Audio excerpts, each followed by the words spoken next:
Hello, bachcho. Let's see the question first. The question says that the relationship between kinetic energy and potential energy of electron moving in orbit around nucleus is, first option is u equal to minus k by 2, second option is u equal to minus 3k, third option is u equal to minus 2k and fourth option is u equal to minus k.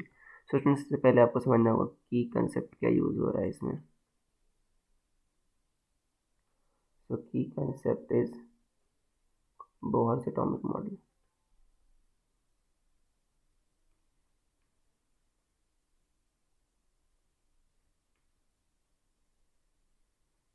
ठीक है. Bohr's atomic model में क्या होता है बच्चों, जो आपका electron होता है वो क्वांटाइज्ड ऑर्बिट मूव करता है अकॉर्डिंग टू बोहर, और उसमें उसका एंगुलर मोमेंटम क्वांटाइज्ड रहता है. मतलब जो एंगुलर मोमेंटम होता है बच्चों एल, वो होता है mvr, और ये क्वांटाइज्ड होता है, मतलब NH/2π. एन क्या बच्चों, ऑर्बिट नंबर, तो H/2π के मल्टीपल में होता है. और जो इलेक्ट्रॉन को सर्कुलर ऑर्बिट मूव करने के लिए सेंट्रीपिटल फोर्स चाहिए होता है, वो कौन देता है आपका, इन दोनों इलेक्ट्रॉन और न्यूक्लियस के बीच जो इलेक्ट्रोस्टैटिक अट्रैक्शन फोर्स होता है वही देता है. इलेक्ट्रोस्टैटिक अट्रैक्शन फोर्स क्या हो जाएगा, कि Q1 Q2 by R square 1/4 पे एप्सिलॉन नॉट.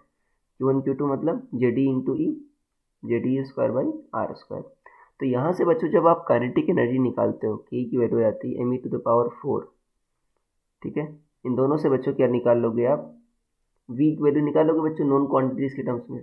देखो v और r आपके वेरिएबल है, दो इक्वेशन दो वेरिएबल, यहाँ से आप वैल्यू निकाल लोगे. तो जो ठीक है, काइनेटिक एनर्जी क्या होगी बच्चों, v और r की वैल्यू निकाल ली, काइनेटिक एनर्जी हाफ mv² आ जाएगी. तो जब v की वैल्यू रखोगे बच्चों तो आएगी जो काइनेटिक एनर्जी वो आएगी me⁴/8 एप्सिलॉन नॉट स्क्वायर. ठीक है, n²h², ये आता है बच्चों, ये काइनेटिक एनर्जी आती है. और पोटेंशियल एनर्जी क्या होती है, दो चार्जेस के बीच की, के Q1 Q2 बाई आर. तो यू जो होगा बच्चों वो होगा आपका, के को उन्होंने के लिखा है बच्चों, के को उन्होंने के लिखा है जस्ट. तो इस केस में आपका के इतना आ जाएगा, और यू बच्चों क्या होगा 1/4 पे एप्सिलॉन नॉट जेड ई, ये न्यूक्लियस का चार्ज है, और electronic charge minus E by are.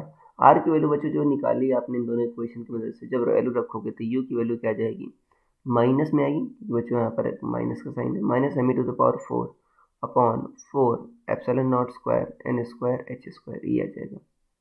अब यहाँ से देखो बच्चों, तो यू जो है आपका काइनेटिक एनर्जी का डबल इन मैग्नीट्यूड है, बट साइन क्या है, नेगेटिव है.